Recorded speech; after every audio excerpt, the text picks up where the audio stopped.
हजारों सालों से लोग एक ही सवाल पूछ रहे हैं कि 4000 साल पहले लोगों ने इतने बड़े पत्थर कैसे उठाए, वो भी बिना किसी क्रेन की मदद के। बात सिर्फ उठाने की नहीं, बल्कि कुछ स्टोन्स तो 180 मील दूर से लाए गए। मतलब एक डबल डेकर के वजन जितने पत्थरों को उठाकर कई 100 मील दूर तक ट्रांसपोर्ट करना। तो असली कहानी आखिर क्या है? चलते हैं 2500 BC में, जब ना आयरन टूल्स थे, ना इंजीनियरिंग और ना ही कैलकुलेटर का कोई नामो निशान। फिर भी उन लोगों ने इतने भारी पत्थर 180 मील के फासले तक कैसे ट्रांसफर किए? इसके पीछे कई थ्योरीज हैं। पहली थ्योरी, जिसे लोग रोलिंग थ्योरी कहते हैं, इसके मुताबिक ये लोग स्टोन्स को लकड़ी के गोल गोल रोलर्स पे रख कर खींचते थे। मगर जब रिसर्चर्स ने एरिया चेक किया तो पता लगा कि रास्ते में गीली जमीन और नदियां भी थी, जहां पत्थरों को रोल करके लाना किसी भी तरह मुमकिन नहीं लगता। फिर आई दूसरी थ्योरी। 2016 में नेदरलैंड्स में एक एक्सपेरिमेंट ने जाहिर किया कि रेत पर पानी डालने से फ्रिक्शन काफी हद तक कम हो जाती है, तकरीबन 50% तक। इसका मतलब था कि भारी सामान खींचने के लिए कम लोगों की जरूरत पड़ती थी।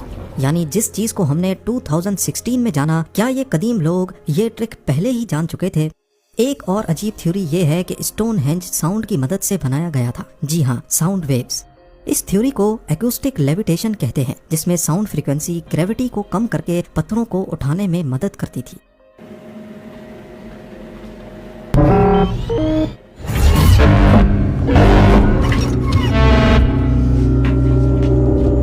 ये थ्योरी भी बाद में गलत साबित हो गई, लेकिन फिर असल थ्योरी आखिर है क्या?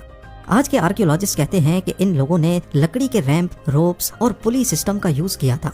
न्यू एक्सपेरिमेंट्स के मुताबिक 100 आदमियों की टीम सिर्फ 10 दिन में एक बड़ा पत्थर खड़ा कर सकती थी, सिर्फ लकड़ी, रस्सी और दिमाग की मदद से। पर रिसेंट रिसर्च दूसरी तरफ ये भी कहती है कि स्टोनहेंज सिर्फ रिचुअल्स के लिए नहीं था, बल्कि एक छुपी हुई रोड है जो सोलिस्टिक के सूरज के बिल्कुल सामने अलाइंड है। यानी वो सूरज जो गर्मियों के सबसे लंबे दिन और सर्दियों के सबसे छोटे दिन का सूरज कहलाता है। इसका मतलब हर पत्थर का एक खास मतलब था। इसका एंगल और इसकी डायरेक्शन, सब कुछ किसी खास मकसद के तहत रखे गए थे। यूं कहना भी गलत नहीं होगा कि स्टोनहेंज के पत्थर उठाना सिर्फ आधा राज है, बाकी आधा राज उसकी पोजीशनिंग और पर्पस में छुपा है। एक ऐसी साइंस इस्तेमाल की गई जो आज भी हम समझने की कोशिश कर रहे हैं।